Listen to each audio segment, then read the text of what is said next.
ආයිබෝවන් මේ පාර අයවයෙන් පස්සේ ගොඩක් දෙනෙක්ගේ කතාව වුණේ හරි දැන් ඉතින් වාහන ගණන් තවත් උඩ යයි කියන එක. ඔව් අනිවාර්යයෙන්ම අලුත් බදුත් එක්ක අඩුම ලක්ෂ 5කින් 10කින්වත් මෙල වැඩි වෙයි කියලා තමයි හැමෝම හිතුවේ. හැබැයි වෙළඳපොළ කියන්නේ හරිම පුදුම තැනක් නේද? අපි එකක් හිතුවට වෙන්නේ හාත්පසින්ම වෙනස් දෙයක්. පුදුමේ කියන්නේ කාලයක් තිස්සේ ලංකාවේ වාහන මාකට් එකේ රජ කරපු වාහනයක් වැගන්ආර් එකේ මිල දැන් පහළට යනවා. ඉතින් ඇයි එකපාරටම මෙහෙම වෙන්නේ? මොකද්ද මේ පස්සේ තියෙන කතාව? අපි ඒක ටිකක් හරලා බලමු. ඔව් මේක ඇත්තටම හරිම සිත් ගන්නාසුළු මාතෘකාවක්. මොකද රජයේ ප්‍රතිපත්ති බදු වගේ දේවල් එක පැත්තකින් බලපෑම් කරන්න හැදුවත් හරි අන්තිමටම මිල තීරණය වෙන්නේ පාරිභෝගිකයාගේ සාක්කුවයි එයාගේ කැමැත්තයි මත. වැගන්ආර් එකද වෙමින් තින්නේ හරියට මේක. ඒ කියන්නේ මේක නිකම්ම වාහනයක මිල අඩුවීමක් නෙවෙයි. කොහෙත්ම නැහැ.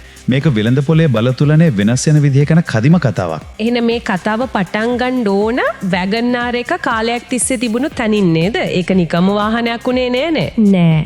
ඒක මිනුම් දණ්ඩක් වුණා. බෙන්ච්මාර්ක් එක. හරියටම මිනිස්සු අනිත් වාහනවල ගණන් බැලුවේ වැගන්ආර් එකට සාපේක්ෂව.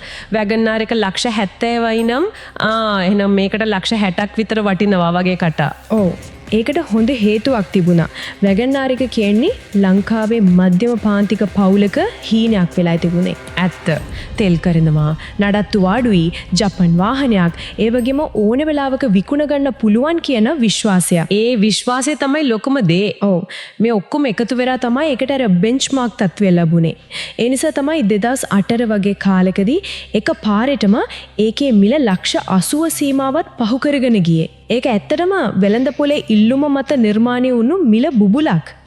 මිල බුබුලක්. ඒ කියන්නේ ඇත්ත වටිනාකමට වඩා ගොඩක් ඉහළ මිලකට ඉල්ලුම නිසාම විකිනෙන එක. හරියට සබන් බෝලයක් වගේ. වැගන්ආර් එක කාලයක් තිස්සේ එකම විදියට තිබීම.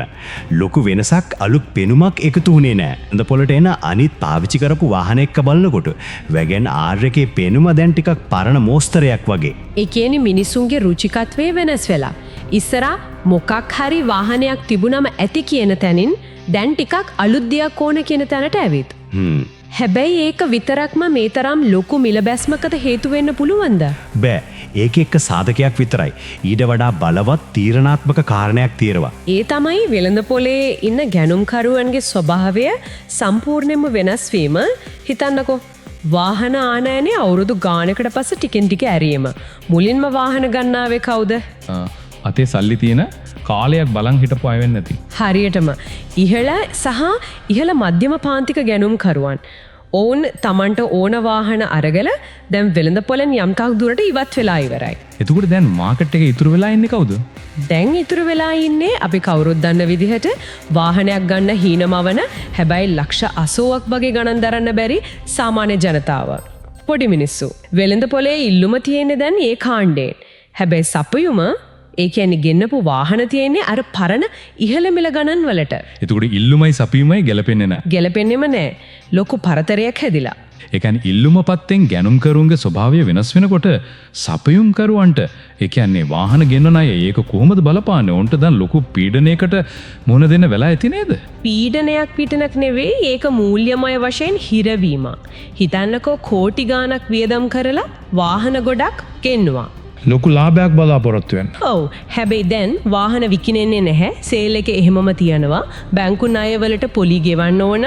වාහන නවත්තලා තියෙන ඉඩම් වලට කුලි ගෙවන්න ඕන. හැම දවසක්ම ගානේ පාඩුයි. ඒකට අමතරව අර නීතිමය පැත්තනොත් ප්‍රශ්නයක් තියෙව නේද? ලංකාවේ නීතියද අනුව ආනයනය කරපු වාහනයක් දවස් 90ක් ඇතුළත ලියාපදිංචි කරන්නම ඕන. නැත්තම්? එහෙම කරන්න බැරි වුණොත් ලොකු දඩ මුදලක් ගෙවන්න වෙනවා.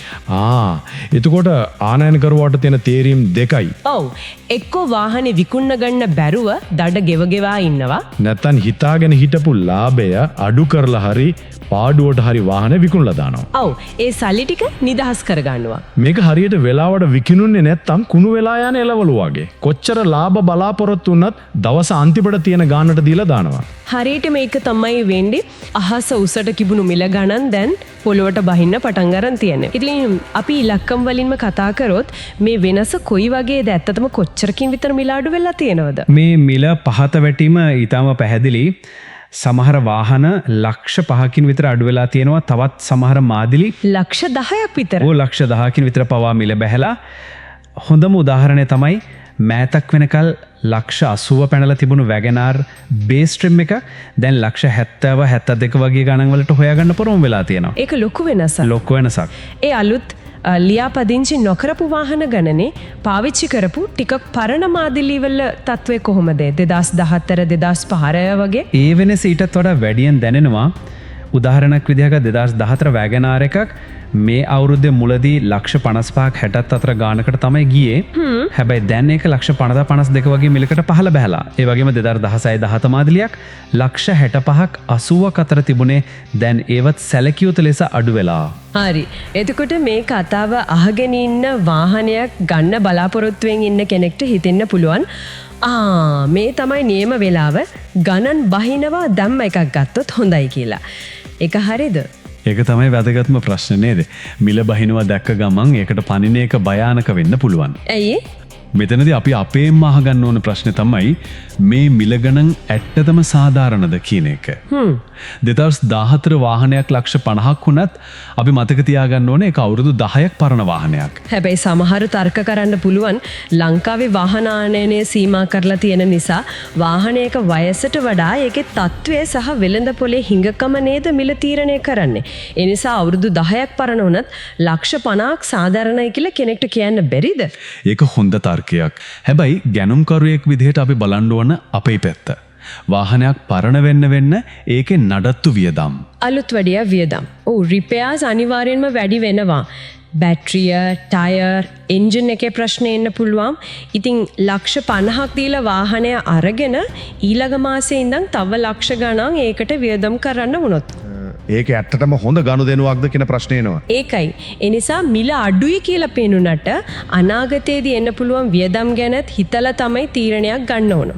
ඒ කියන්නේ තව ටිකක් ඉවසලා බලන් ඉන්න එක නුවණට හුරුයි කියන එකද?